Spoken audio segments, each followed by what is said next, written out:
नमस्कार दोस्तों, आप देख रहे हैं हमारा चैनल लेन देन न्यूज और मैं हूं आपका दोस्त दिनेश महेश्वरी।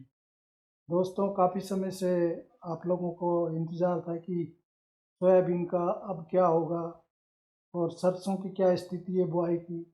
तो आज इन्हीं बातों पर चर्चा करने के लिए हमारे साथ हैं Kota grain and seeds merchant association के महामंत्री महेश जी खंडेलवाल।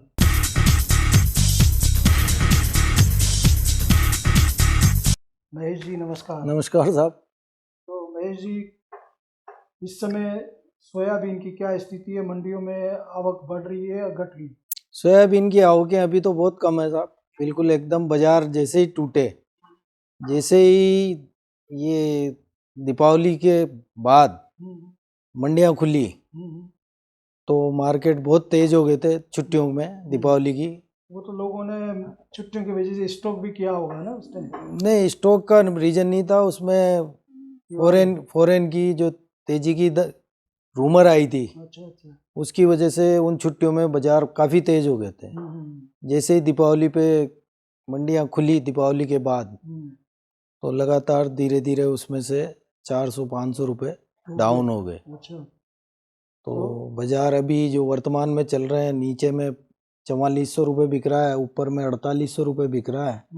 और जब क्लोज हुई थी मंडियां, उस समय 5052 रुपये मंडियां बिक रही थी। तो ये 400-500 रुपये का अभी जो गैप आ गया, तो अब किसान भी क्या है, सोयाबीन को बेचने में इंटरेस्टेड कम है। तो अभी ये रिपोर्ट आ रही थी कि ब्राज़ील और अर्जेंटीना वगैरह में सोयाबीन की क्रॉप कमज़ोर है, तो क्या उसका असर पड़ेगा अभी? बस उसी की रिपोर्ट का इंतजार है। बाकी ये इस समय कम से कम सोयाबीन के भाव हैं, इससे नीचे जाने की उम्मीद बहुत कम है। अभी 4800 का जो लेवल है इसके आसपास ही रहेंगे भाव। हाँ, ये 4800 रुपये बिकती रहेगी, क्योंकि माल की आवकें सभी मंडियों में अब कम हो गई और इस भाव के हिसाब से प्रायोरिटी में ही है अभी। तो जैसे डीओसी वगैरह का एक्सपोर्ट की क्या स्थिति बनी हुई है? डीओसी का एक्सपोर्ट बढ़ा ही हुआ है साहब, कम नहीं हुआ, अच्छा है। डीओसी का एक्सपोर्ट चल रहा है बराबर। ये तो क्या है, तेलों के बाजार जो है ना, नीचे चल रहे ये हैं। नीचे हो गए। तेलों अभी के पाम आयात इतना हो गया, बहुत ज़्यादा पाम का आयात हुआ, इस वजह से तेलों में भी मंदी आ गई। मतलब 160% तक तो आपने पाम ऑयल ही मंगा लिया, मतलब विदेशी तेल आ रहा है। हाँ, अब इंडिया का जो लोकल तेल है उसकी उठाव ही नहीं है तो मार्केट में मार्केट में इसी वजह से तेलों में मंदी आई, हम्म। तो इस वजह से बाजार भी डाउन है। तो आपका क्या मानना है कि जो सोयाबीन में तेजी कब आ सकती है? क्या प्रयास होने चाहिए इसके लिए? सोयाबीन में तेजी बोल रहे हैं, ये अर्जेंटीना और इसकी ब्राज़ील की रिपोर्ट आ जाए। यहाँ पे खराबा बता रहे थे पहले, और वो एक्चुअल रिपोर्ट यदि सही है, इसमें दिसंबर महीने में इसमें 200 रुपये की तेजी आ सकती है।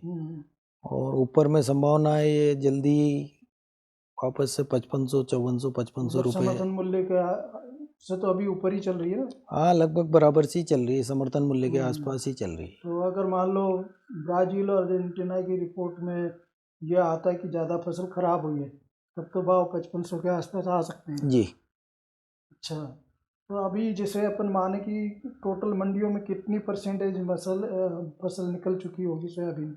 सोयाबीन की फसल लगभग आप ये मान के चलें साहब, लगभग 70% फसल मार्केट में आ चुकी। तो उस हिसाब से 25-30% फसल है, तो उसमें 10 से 15% फसल तो बीज के लिए भी जरूरत रखता ही है किसान, और 15-20% जो है उससे पूरा ये मार्केट तो रन अप जैसे होगा। सोपा का अभी पिछले दिनों वो अनुमान आया था कि पिछली बार की तरह इस बार भी 115 से 120 lakh ton metric ton soybean का जी जी। उत्पादन हुआ है। तो उस बीच में तो कहा था कि उत्पादन कम है, 110 लाख बता रहे थे, और बाद में सोपा ने उस रिपोर्ट को करेक्ट किया और बताया कि 120 लाख मेट्रिक टन का ही उत्पादन है। और इसके अलावा कैरी फॉरवर्ड भी है। तो ऐसी स्थिति में सोयाबीन जो क्रशिंग के लिए प्लांटों को चाहिए वो तो पर्याप्त है। खूब है साहब, सोयाबीन और तिलहन अच्छा है, प्रॉपर उनके पास स्टॉक है, क्योंकि जो मार्केट में आया है अभी तक का सोयाबीन, वो प्लांटों के पास भी स्टॉक में लगा हुआ है, तो वो भी काम में आएगा। बिल्कुल। तो उसको भी क्रशिंग में, जैसे इधर मंडियों में आवकें कम हुई है तो उसमें से यूज करेंगे। इस तरीके से वो शॉर्टेज नहीं है। तो अब बात करें अपन सरसों की, तो सरसों की बुआई की अभी तक क्या रिपोर्ट आ रही है? सरसों की बुआई गत वर्ष से बराबर ही है साहब, कम नहीं है। अच्छा। और फसल भी अभी तक तो बिल्कुल सुरक्षित है, सेफ है, किसी भी तरीके का नुकसान नहीं है। अगर बराबर सही सेती जो अगर ये जो फसल आ मौसम गई है, बीच में खराब हुआ, इसका कोई असर? इससे फायदा ही हुआ है। अच्छा, सरसों की सरसों की फसल को फायदा हुआ है, क्योंकि अनकमांड एरिया में जहाँ पानी देने की अभी आवश्यकता थी, वहाँ ऊपर वाले की मेहरबानी से काफी बरसात हो गई, पर्याप्त पानी मिल गया, तो अब फसल भी फसल बेहतर हो रही है। तो अभी सरसों के जो भाव है औसत और हाईएस्ट क्या चल रहे हैं? सरसों के बाजार अभी 5500 रुपये ऊपर में बिक रही है, 42% कंडीशन के हिसाब से। तो इस हिसाब से मार्केट में बिक रही है। तो पिछले बार से भाव कम है या ज़्यादा है? पिछली बार से बाजार कम है साहब इस बार। अच्छा।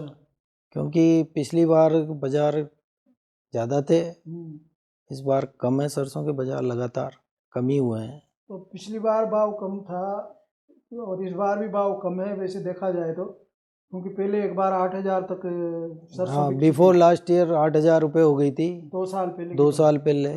तो उसी के अनुमान में किसानों ने काफ़ी माल रोका था पिछली बार। पर इस बार जो उन्होंने पिछली बार जो चोट खाई, उस वजह से काफ़ी माल सेल कर दिया। माल स्टॉक में भी कमी है किसानों के पास में। तो मिल वाले तो कह रहे हैं कि सरसों की क्रशिंग कम हुई है और काफ़ी माल अभी भी बचा हुआ है। तो ऐसी स्थिति में तो उम्मीद कम लग रही है कि सरसों के भाव बढ़ेंगे इस बार भी। नहीं, सरसों के भाव इसलिए नहीं बढ़ेंगे साहब, क्योंकि गवर्नमेंट जो नेफेड के पास जो समर्थन मूल्य पे जो सरसों तुली है, उसकी सेल कंटिन्यू जारी है। अच्छा। इस वजह से तेजी की उम्मीद अब सरसों में नहीं है, क्योंकि 2 महीने बाद नई फसल आ जाएगी और इतना स्टॉक पर्याप्त है, डिमांड इतनी है नहीं, तो इसमें सरसों में कोई तेजी की उम्मीद अब करना, मतलब जो अभी भाव चल रहा है इसके आसपास ही रहेगा। हाँ, इसके आसपास ही चलना चाहिए। इसमें लेकिन जब आवक का प्रेशर कोई बड़ी तेजी की कोई उम्मीद नहीं है। नहीं, जैसे आवक का प्रेशर पड़ेगा फरवरी में जाके, जनवरी में तो आती है जी, पर फरवरी में इसका प्रेशर रहेगा तो भाव कुछ डाउन होने की उम्मीद है? नहीं नहीं नहीं, नहीं, भाव इससे नीचे तो क्या बिकेंगे, क्योंकि सब जगह तेलों के पड़ते जो हैं वो फिर नुकसान वाला काम है।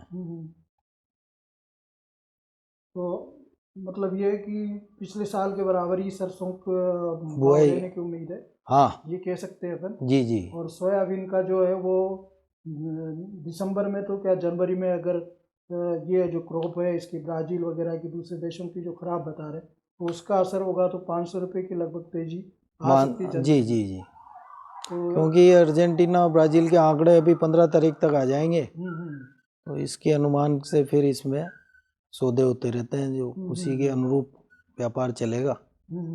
ये तो अभी सरकार, ये जो एनसीडेक्स है इसमें बीच में सोयाबीन का जो वायदा शुरू हुआ, सोयाबीन का सूरजमुखी का वायदा शुरू हुआ, तो उसका कोई असर दिखा नहीं मार्केट में कुछ? नहीं, कोई वायदा कहाँ शुरू हुआ अभी इसमें? नहीं तो नहीं बीच में ऐसी हाँ, ये अफवाहें आती रहती है, चलता रहता है इनका, ऐसा कुछ नहीं है। क्योंकि सरकारें, बीजेपी की सरकार तो ये एनसीडीएक्स के अंदर इन चीज़ों को मुश्किल ही देगी, क्योंकि अभी लोकसभा के चुनाव आ जाएंगे अब, तो ये तेजी के आकलन में तो अब किसी भी चीज़ में नहीं रहना चाहिए। सही बात है, चुनाव आ रहे हैं तो सरकार नहीं चाहती कि महंगाई बढ़े। महंगाई का जो मुद्दा महत्वपूर्ण रहता है, इस वजह से तेजी की तो आमना करना बेईमानी है। बिल्कुल सही बात है। तो दोस्तों, ये थी सोयाबीन और सरसों की जानकारी। दोस्तों, ये वीडियो अगर अच्छा लगा हो तो लाइक कीजिए, शेयर कीजिए, साथ ही हमारे चैनल द इंडियन न्यूज़ को सब्सक्राइब कीजिए। और ये जानकारी देने के लिए महेश जी आपका बहुत बहुत धन्यवाद। धन्यवाद साहब।